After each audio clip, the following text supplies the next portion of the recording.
G'day folks, it's me again. Well, for today's quick little video we're going to be looking at this lamp detection device. It's designed to enable the use of an auxiliary tungsten lamp with a high intensity discharge lamp.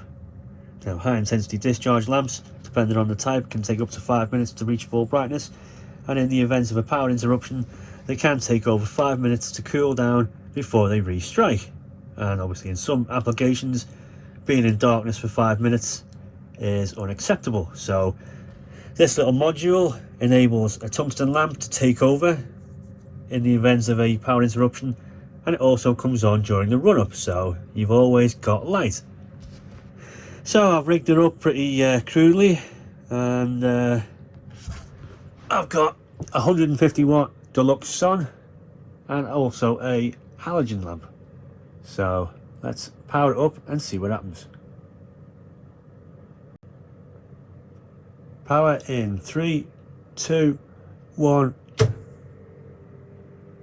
So the halogen lamp is at full brightness, and the sun lamp is going to take about 5 minutes to warm up, especially as this is a deluxe high pressure sodium lamp with increased color rendering.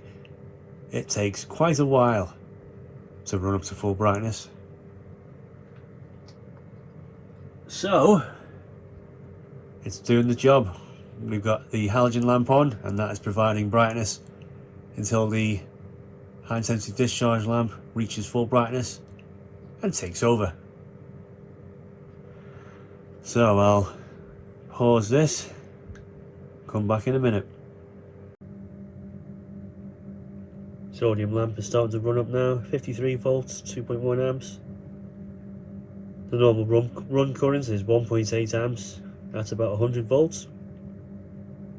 So we are running up to full power soon. Yeah.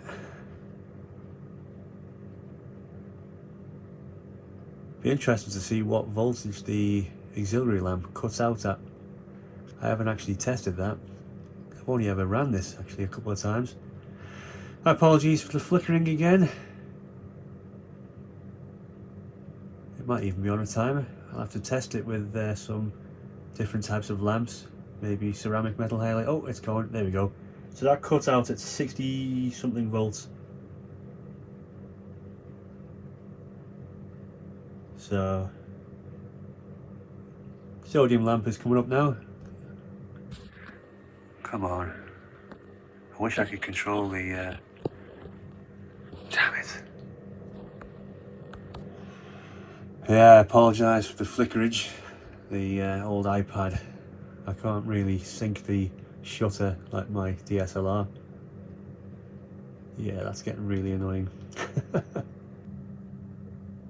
So the high pressure sodium lamp is at full power, 1.8 amps, around about 100 volts. And as you can see, yeah, very good CRI for a sodium lamp.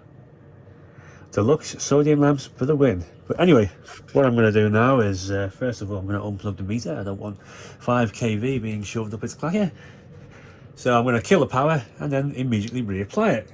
Now, a traditional system, it would be off for up to 5 minutes, maybe even longer, before it restruck. But in this case, the auxiliary tungsten lamp is going to kick on to ensure that we have a constant light output. Off, on. There we go. So we're not in darkness anymore. Now that sodium lamp's going to take about 5 minutes to restrike, and then obviously the halogen lamp will remain on until it warms all the way up again, ensuring that we don't have any darkness.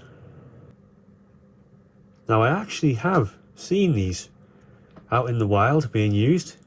Normally in these low bay units, it's either had an E27 lamp holder in the corner or an R7S for linear tungsten halogen underneath the main lamp holder like I'm using over there. They are pretty rare, but they are out there. Obviously not in the advent of LED now, they're all getting ripped up, but yeah.